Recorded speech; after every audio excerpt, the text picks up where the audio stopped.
Hello everyone, welcome to sleepy classes. I am Sukman और आज के सेशन में हम बात करने वाले हैं ब्लड बैटरीज के ऊपर। Blood batteries and how they are related to cobalt and Congo. So let us see that how they are related. आपको पता है कि फ्यूल प्राइसेस हर दिन बढ़ रहे हैं। पेट्रोल और डीजल के महंगे महंगे दाम हम नहीं पे कर पा रहे और हम सोच रहे हैं कुछ ऑल्टरनेटिव के बारे में। और ऐसी टाइम पे ख्याल आता है इलेक्ट्रिक कार बाय की जाए। लेकिन क्या आपको पता है कि जो आपकी ड्रीम कार है, इलेक्ट्रिक व्हीकल, जिसमें आप सोच रहे हैं कि पोल्यूशन नहीं होगा, आपको पैसा कम देना पड़ेगा उसको मेंटेन करने के लिए, उसके पीछे भी एक छुपा हुआ राज है और वो बहुत ही दर्दनाक है। वो है ब्लड बैटरीज का। अब ये ब्लड बैटरीज क्या होती हैं और इनको ब्लड बैटरीज क्यों कहा जाता है, इसके लिए आपको थोड़ा सा जाना पड़ेगा साउथ अफ्रीका में, साउथ अफ्रीका के देश कॉन्गो में।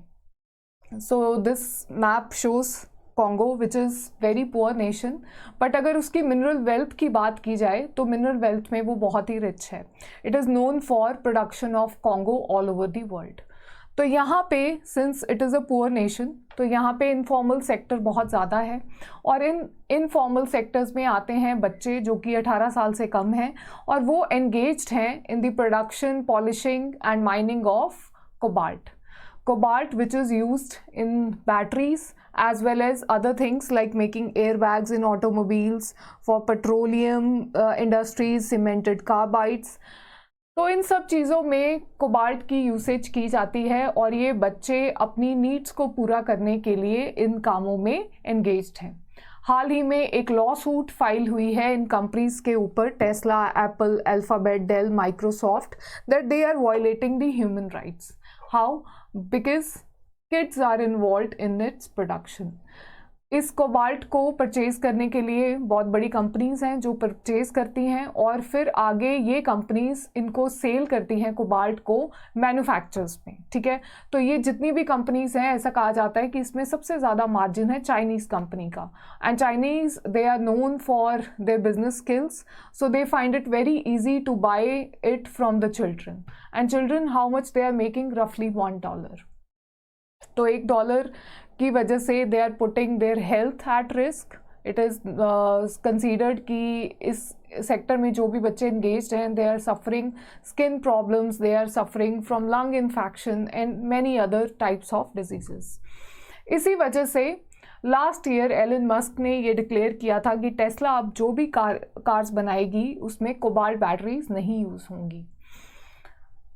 अगर कोबाल्ट बैटरीज नहीं यूज़ होंगी तो उनको कोई ना कोई ऑल्टरनेटिव मिनरल के बारे में सोचना पड़ेगा। ऐसे में नाम आता है निकल का, which is mined in more places around the world than cobalt. But इसकी भी एक्सट्रैक्शन में कहा जाता है कि बहुत ज़्यादा पोल्यूशन होती है। ऐसे में टेस्ला बातचीत कर रहा है लिथियम आयरन फॉस्फेट बैटरीज बनाने की, जो कि गेम चेंजर हो सकते हैं। क्योंकि लिथियम आयरन फॉस्फेट बैटरीज बनाने से एक तो मैन्युफैक्चरिंग कॉस्ट बहुत ज़्यादा रिड्यूस हो सकता है इन कार्स का, ठीक है, और कोबाल्ट से जो रिलेटेड प्रॉब्लम्स हैं वो भी, जो बच्चों को हार्म करती है कोबाल्ट की पॉलिशिंग वगैरह, एक्सट्रैक्शन, उससे भी ये प्रॉब्लम से लड़ सकते हैं। एंड जैसे कि हो सकता है कि ऐसा कहा जाता है कि सिर्फ हाइड्रोजन फ्यूल ही इलेक्ट्रिक कार्स को ऑपरेट करने वाली है आने वाले दिनों में, क्योंकि ये सारे मिनरल्स को एक्सट्रैक्ट करना, उसके पीछे बहुत ज़्यादा बच्चों की ह्यूमन राइट्स की वायलेशन इन्वॉल्व है। तो coming up with this kind of idea will reduce the weightage on the hydrogen as well. तो this could be a way forward. इसके अलावा कंपनीज को साइन करना चाहिए नो चाइल्ड लेबर पॉलिसी, और कॉन्गो जैसे देश को और भी स्ट्रिक्ट लॉज बनाने चाहिए, क्योंकि वो अपने फ्यूचर को स्टेक पे लगा के अपनी इकोनॉमिक नीड्स फुलफिल नहीं कर सकते। That was all for today. Thank you for watching sleepy classes. Thank you for being with us.